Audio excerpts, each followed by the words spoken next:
इंदौर से खबर, जहां अनवर कादरी की पार्षदी अब खत्म होने वाली है। निगम की एमआईसी बैठक में एक बड़ा प्रस्ताव आया, 2/3 के बहुमत से कादरी की पार्षदी खत्म होगी।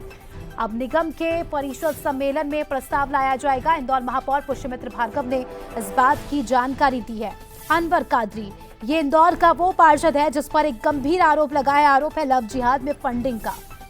जब से ये आरोप कादरी पर लगा है, कादरी इंदौर से फरार चल रहा है। कादरी है कहां ये तो किसी को नहीं पता, लेकिन अब कादरी की पार्षदी भी जाने वाली है।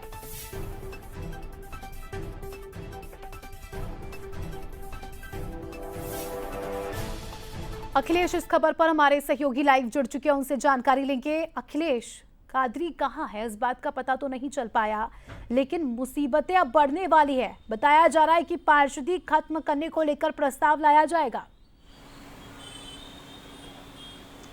बिल्कुल स्मिता, जिस प्रकार से लव जिहाद, फंडिंग और उसके साथ ही ब्लैकमेलिंग के जो आरोप लगे थे, धर्मांतरण के आरोप लगे थे अनवर कादरी के ऊपर, और उसके बाद से लगातार वो फरार है। उसकी बेटी पुलिस हिरासत में जरूर है, उससे भी पूछताछ की गई है और कई अहम खुलासे उसकी बेटी ने भी किए हैं। लेकिन जिस प्रकार से जो बातें कही जा रही थी कि अनवर कादरी अभी तक पार्षद बना हुआ है, जबकि इतना बड़ा उसके ऊपर केस दर्ज हुआ है, और इसी को लेकर कहीं ना कहीं पर जो विरोधाभास नगर निगम में देखने को मिल रहा था। और उसके बाद जब आज एमआईसी की बैठक हुई और बैठक में ये प्रस्ताव लाया गया कि जो अनवर कादरी है उसकी जो पार्षदी है उसको निरस्त किया जाएगा। इसको लेकर संभावित से भी पूर्व में भी चर्चा की गई थी कि अनवर कादरी की पार्षदी खत्म की जाए। लेकिन अब जब प्रस्ताव लाया गया है तो अब इसे पटल पर लाने के लिए निगम परिषद में इसको पटल पर लाया जाएगा, और पटल पर लाने के साथ ही उस पर बहस की जाएगी कि अनवर कादरी की जो पार्षदी है उसको खत्म कर दी जाए। बिल्कुल, बड़ा एक्शन लिया भी जाना चाहिए, क्योंकि आरोप जो लगे हैं वो छोटे मोटे आरोप तो है नहीं, और इसके बावजूद भी अगर पार्षदी खत्म नहीं की जाती तो कई सारी बड़ी बातें सामने निकल कर आएंगी। शुक्रिया आपका जुड़ने के लिए और जानकारी के लिए।